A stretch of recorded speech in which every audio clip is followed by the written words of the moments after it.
اصل باتیں ہیں وہ تو سامنے آنی چاہیے۔ اسی طرح سے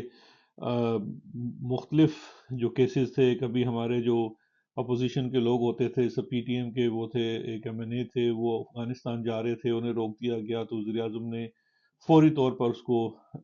ایکشن لیا اور ان کو جانے کی اجازت دی۔ تو یہ تمام چیزیں ہیں جو سوٹیبل نہیں ہوتی ہیں، لیکن اس کے ساتھ ساتھ یہ تو ہیں چھوٹے چھوٹے جرائم جو اسٹیبلشمنٹ کو ناگوار تو گزرتے ہیں لیکن وہ برداشت کر لیتے ہیں۔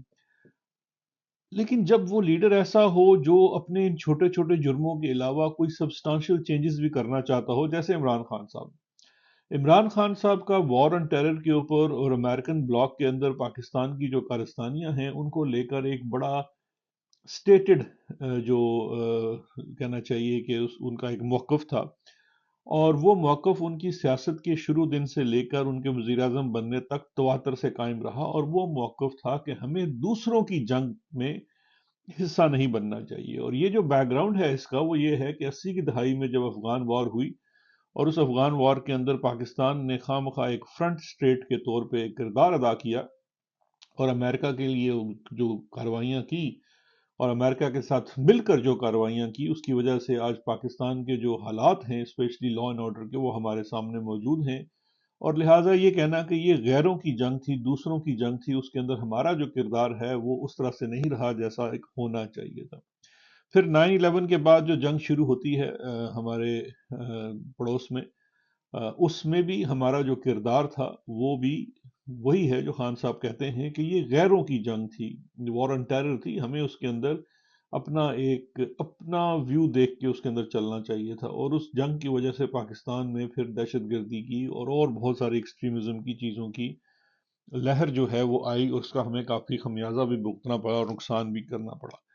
خان صاحب کا ایک سٹانس بڑا رہا ڈرون حملوں کے اوپر، ہم نے مل کے اس کے اوپر کافی زیادہ جدوجہد کی، اور خان صاحب کا ایک بڑا سٹیٹڈ اس کے اوپر تھا، اور ہر لمحے پہ انہوں نے، جب ہم ڈرون کیمپین بھی کر رہے تھے، وزیرستان کے لوگوں کا ساتھ بھی دیا، سویلین وکٹمز کا بھی ساتھ دیا، آواز بھی اٹھائی دنیا کے ہر فورم کے اوپر۔ اسی طرح سے پاکستان میں جو امریکی اڈے تھے اور جہاں سے وہ ڈرونز اڑتے تھے اس کے خلاف بھی صف اول کا حصہ رہے۔ لیکن یہ کوئی زبانی ریٹرک نہیں تھا، خان صاحب اس چیز کے اوپر بلیو کرتے تھے، اور یہی ان کا جو بلیو تھا وہ یو ایس کو اور جو ویسٹرن بلاک ہے اس کانٹیکسٹ میں وہ خان صاحب کو کوئی زیادہ پسند نہیں کرتے تھے۔ مشرف دور میں یہ جب تمام معاملات امریکہ کے ساتھ ہمارے تعاون کے چل رہے تھے اور بہت زیادہ ہمارا آپس میں ایک کولیشن تھا امریکہ کے ساتھ، نیٹو کے ساتھ، الائڈ فورسز کے ساتھ افغانستان میں جاری جنگ کی بابت، جو کسی طریقے سے بھی میں سمجھتا ہوں شاید پاکستان کے انٹرسٹ میں نہیں تھا، بلکہ اس میں جو کافی زیادہ نیگیٹو امپیکٹ بھی آئے پاکستان کی سوسائٹی کے اندر۔ بہرکیف وہ جو جو سلسلہ تھا وہ ایک معاہدے کی صورت میں بھی پاکستان میں چل رہا تھا، جو 2005 میں 15 سال کے لیے ایک معاہدہ کیا گیا تھا۔ اس معاہدے کو شارٹ ٹرم میں CISMOA کہا جاتا ہے، جو ہے communication interoperability and security memorandum of agreement. بڑا لمبا چوڑا نام ہے، لیکن مختصر یہ ہے کہ اس معاہدے کی کوئی بہت زیادہ تفصیل جو ہے وہ عوام کے پاس موجود نہیں ہے، لیکن سیکیورٹی کے تناظر میں امریکہ کے ساتھ پاکستان کی ایک تعاون کی ایک یہ معاہدہ ہے جس کے تحت دونوں ممالک آپس میں تعاون کریں گے۔ اس کے اندر آف کورس انٹیلیجنس شیئرنگ بھی ہے اور اس کے ساتھ ساتھ ریسورسز شیئرنگ بھی ہے، اور اسی معاہدے کے تحت ہی پاکستان کے اندر شاید بیسز وغیرہ بھی دی گئی اور امریکن ٹروپس کو بھی یہاں پہ آنے کی اجازت تھی اور یہاں سے آپریٹ کرنے کی اجازت تھی۔ یہ معاہدہ 2005 میں ہوا اور یہ 15 سال کے لیے تھا، جو 2020 میں جا کے ختم ہو جاتا ہے۔ 2020 میں جب یہ ختم ہوتا ہے تو اس کی رینیول کے وقت، اس وقت پاکستان کے جو وزیر اعظم تھے وہ عمران خان تھے۔ عمران خان صاحب کی ایک بڑی سٹیٹس پوزیشن تھی، وہ یہ تھی کہ ہم دوسروں کی جنگ کا حصہ نہیں بنیں گے، اور یہ ایک بہت بڑی جو وجہ تھی جو اس وقت کے آرمی چیف اور وزیر اعظم کے مابین ایک سمجھیے کہ ایک ایسا پوائنٹ تھا جس کے اوپر میٹنگ آف مائنڈ نہیں تھی، دونوں کا ذہن اس کے اوپر نہیں ملتا تھا۔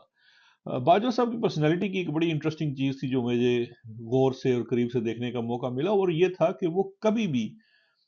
اندر کیا سوچ رہے ہیں اور کیا کرنے جا رہے ہیں اور پس پردہ کیا ہو رہا ہے وہ کبھی بھی اس کا اظہار نہیں کرتے تھے، اور واردات جو وہ ڈالتے تھے اور وہ ڈال جاتے تھے، وہ بعد میں جن کے ساتھ واردات پڑتی تھی انہیں پتہ چلتا تھا۔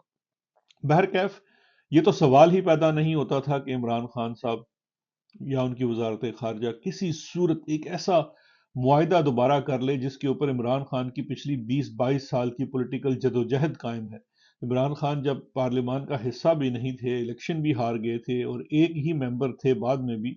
اس وقت بھی خان صاحب کا ایک بڑا سٹیٹس آبجیکٹو تھا اور ایک بڑا سٹیٹڈ سٹینڈرڈ ان کا ایک سٹانس تھا کہ یہ دوسروں کی جنگ ہے اور ہمیں اس کا حصہ نہیں بننا چاہیے۔ 2020 میں جب اس معاہدے کی ریوائول کی بات آئی اور یا کھڑی ہوئی تو اس وقت تو سوال ہی پیدا نہیں ہوتا تھا۔ تو یہ جو ایک چیز تھی ایک بہت بڑی ایشو تھی، لیکن 2022 میں ہم نے دیکھا کہ خان صاحب کی حکومت ختم ہو جاتی ہے۔ اب بہت ساری چیزیں جو ہیں وہ منظر پہ آ رہی ہیں کہ یہ شاید اس سازش کا آغاز تو 2019 میں ہو گیا تھا، اس کے اندر بہت سارے ہماری اندرونی پولیٹکس کے معاملات بھی ہیں۔ خواجہ آصف اور رانا ثناء اللہ اب آن ریکارڈ ہیں کہ وہ یہ مانتے ہیں، یہ ایڈمٹ کرتے ہیں کہ جنرل باجوہ کے ساتھ اس وقت کی اسٹیبلشمنٹ کے ساتھ ان کی جو بات چیت تھی وہ 2019 کے آخر میں شروع ہو چکی تھی، اور 2020 کے جون میں پنجاب کی حکومت اور 2020 کے دسمبر میں شاید ان کو فیڈرل گورنمنٹ بھی آفر کی جا چکی تھی۔ اب جب میں ان چیزوں کو دیکھتا ہوں اور سوچتا ہوں تو یہ تو کچھ چیزیں ساتھ بیٹھ رہی ہیں کہ 2020 اور 2021 یہ معاہدہ ختم ہوتا ہے، معاہدہ ختم ہونے کے بعد دوبارہ اس کی توثیق نہیں ہو رہی، توثیق کیا ہونی ہے، کسی میں جرت نہیں ہے کہ عمران خان سے اس کی بات بھی کر سکے، کیونکہ وہ جو ان کا سٹیٹڈ آبجیکٹو تھا وہ اپنی جگہ موجود تھا۔ اب اس کے بعد وقت آگے چلتا ہے اور وہ ڈونلڈ ڈو والا قصہ ہوتا ہے اور اس کے پیچھے وہ سائفر آتا ہے جس کا بھی چلان بھی داخل ہو گیا، یہ تمام چیزیں پیرالل چلتی ہیں۔ لیکن یہ تمام یہ چیزیں ہو جاتی ہیں اور وہ سائفر آنے کے اور دھمکی آنے کے بعد خان صاحب کی حکومت کا تختہ الٹ دیا جاتا ہے، پی ڈی ایم کی گورنمنٹ آ جاتی ہے، تو 2023 میں ہمارے دفاعی معاملات کے اندر امریکہ کے ساتھ تعلقات کی بحالی بھی ہو جاتی ہے۔ وہ جب تعلقات کی ہماری ان سے بحالی ہوتی ہے تو ہمارے جو ہائی پروفائل جو وزٹس ہیں، اسپیشلی جو ہماری دفاعی منسٹری ہے یا محکمے ہیں یا آرمی ہے، وہاں سے ہائی لیول ڈیلیگیشن جو ہیں وہ امریکہ بھی جاتے ہیں، اور اس میں 2022 کے آخر میں بھی ڈیلیگیشن گئے، یہ آن ریکارڈ ہے، 2023 کی فیبری میں بھی ایک ہائی لیول ڈیلیگیشن گیا اور پھر اس کے بعد بھی جاتا رہا۔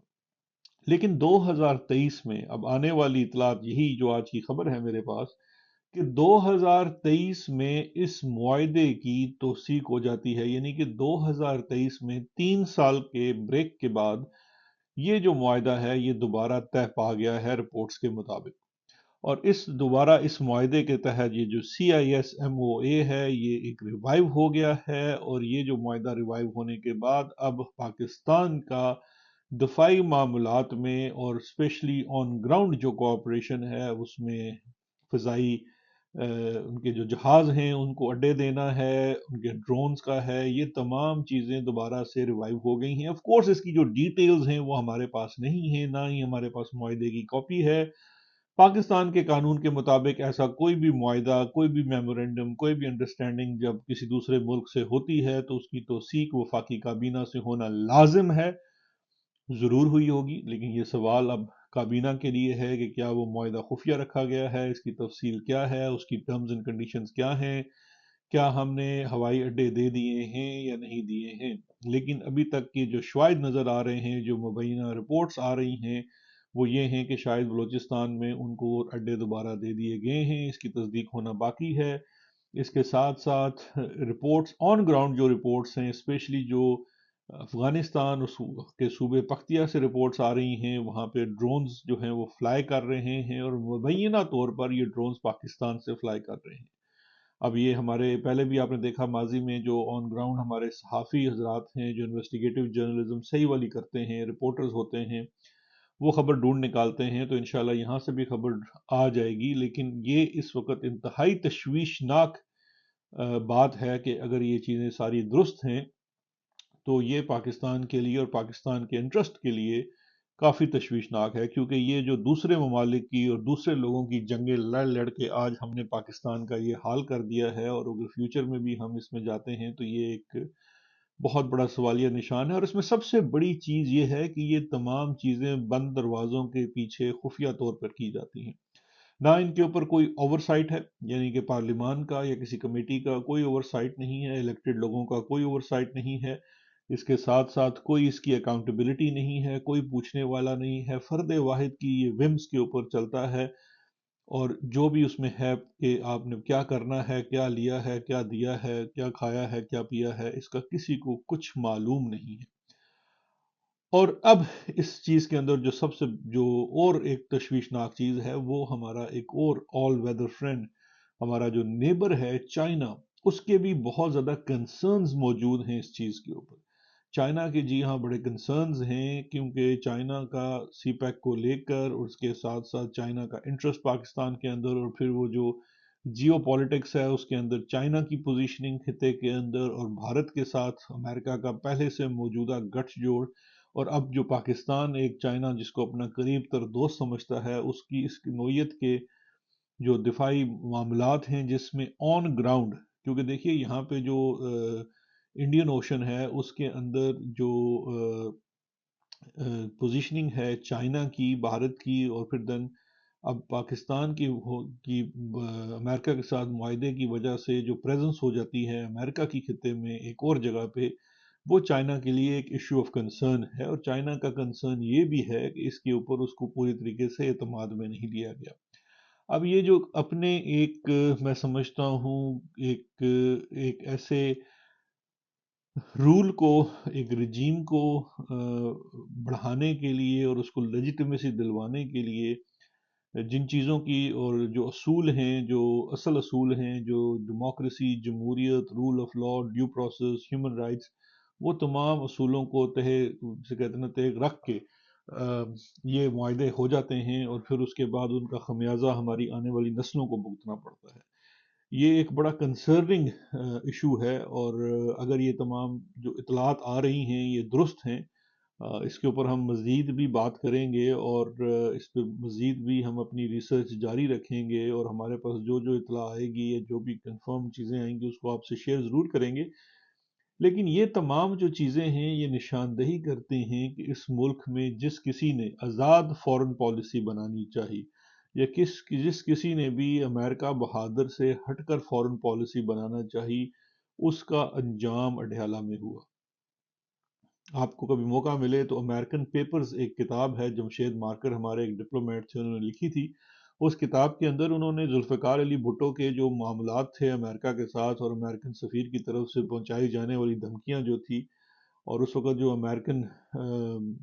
تھے وزیر خارجہ شاید ہنری کسنجر، ان کی طرف سے بھی ایک دھمکی آئی تھی کہ ایک مثال بنا دیا جائے گا بھٹو کو، تو بھٹو کو مثال بنا دیا گیا تھا، بھٹو کو پھانسی لگا دی گئی تھی۔ اس کے پتہ نہیں کردہ یا نہ کردہ گناہ کیا تھے، لیکن ان میں سے ایک بہت بڑا گناہ بھٹو صاحب کا جو تھا وہ پاکستان کی ایک آزاد فورن پالیسی بنانے کی خواہش، پاکستان کا ایک مقام پیدا کرنے کی خواہش، اور وہ ان کے انجام کی وجہ بنی۔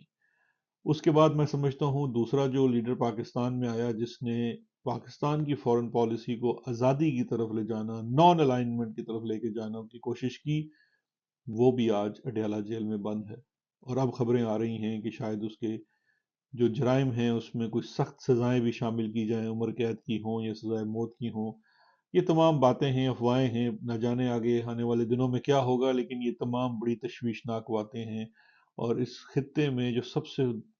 دکھ کی بات ہے کہ جس کسی لیڈر نے اس ملک کا سوچا اس کا انجام اچھا نہیں ہوا، جس نے اپنا سوچا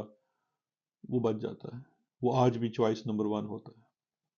اسی سوچ کے ساتھ آپ اپنا خیال رکھیے گا، ہم کوشش کریں گے کہ سائفر کا چلان ہمیں جلد سے جلد ملے، سائفر کیس کا، اور پھر اس کے اوپر ہم تفصیل سے بات کریں گے، اور اس ایشو کے اوپر بھی یہ جو معاہدہ ہے اور امریکہ کے ساتھ جو ہماری اس وقت گٹھ جوڑ جاری ہے، اس کے کیا اثرات ہونے ہیں، اس پہ ہم کوشش کریں گے کچھ لوگوں کی کامنٹس بھی لیں، اور اس کے ساتھ ساتھ آپ کو اس خبر سے آگاہ بھی رکھیں۔ اپنا بہت خیال رکھیے گا، شکریہ، خدا حافظ۔